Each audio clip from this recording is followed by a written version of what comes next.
So today's review is going to be on Canino Lamborghini Sportivo. I'm going to go ahead and spray this on my wrist here. I have another scent going on, so I don't want to mix them. And I'll let this go ahead and dry down as I go ahead and give you the notes.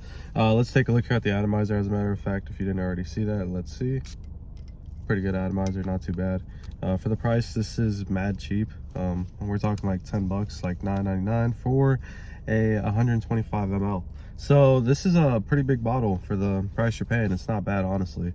Let's take a look here at the notes. So the top include bitter orange, you got here pimiento, you got here cardamom, the middle of lavender, you got black tea, sage, and the base of labdanum, vetiver, and cedar.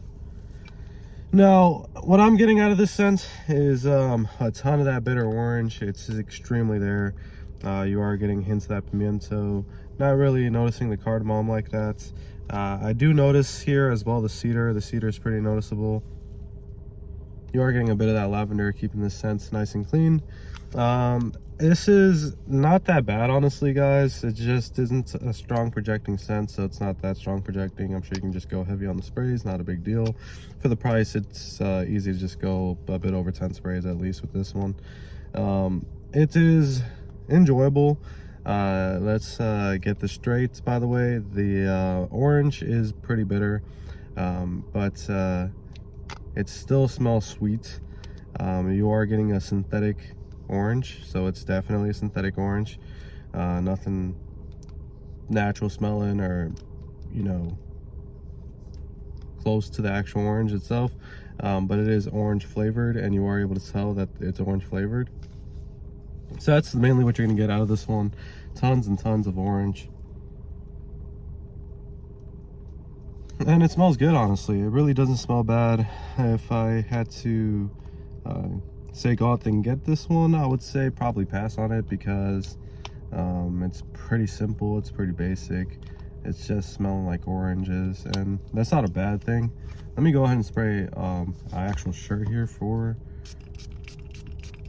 review. I actually haven't sprayed anything for my shirt, so hopefully this will do.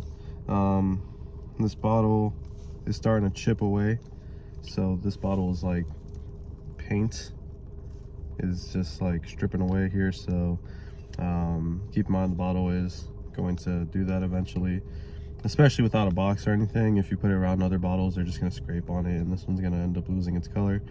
Honestly, they could have went without the painting on it.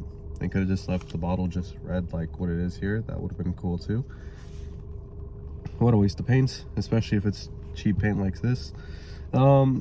Anyways, this bottle is pretty cool looking. I do like the cap. It's all cheap though, of course. You know, this is definitely plastic that looks like metal. This bowl here is very cheap feeling too. This doesn't sorry, I just got a notification there.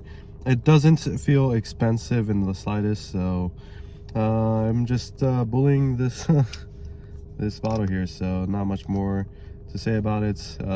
It is a scent that I would say pass up on, but if you come across it, it's not going to be that bad. It is worth the money, 10 bucks, you know, it's okay. I would give this a rating of we're gonna go like 6 out of 10. It's really not that bad. It really isn't that bad. It really does have a really strong orange note, so if you like orange scents, then I could definitely recommend this. I would see this being a good one for that, because although it's synthetic, it does smell a lot, and I mean a lot, like orange flavoring. So you don't want to skip out on this one if you are a fan of orange scents, although there are other options, one of which that I would recommend would be orange from Cuba, and that Cuba orange, let me tell you, is really good. So if I had to choose this over the orange, I'm going for the orange for sure, no doubt about it. But this scent was actually purchased used, and the person who sold me this used at least like almost half of the bottle. So this was probably his most used fragrance, and that was out of a lot of Adidas Moves. That was used about halfway too, but that's like half of the, not even close to half the size of this bottle. It's way smaller. So he didn't really use that much of that one. He didn't use that much of the Jordans. There was a Jordan Power and a Drive and a Paris Hilton that was used a good amount too. But if I remember correctly, this is the most used bottle he had. So someone's gonna be out there who likes it more than others. If I had to choose this one over the other bottles that I bought from that bundle, this would be last. But like I said, he used the most of this one, and maybe for good reasons. So I'm gonna let you decide this one, judgment wise. Honestly, a 6 is as fair as it gets. I will actually give it a 6.5 just to be on the upside of it. It's not that bad, guys. So I'm gonna go ahead and conclude this sense, and I'm going to you know, sign out here. I did want to also say that the projection is pretty weak. The longevity isn't really anything surprising or awesome. So keep that in mind. You get what you paid for.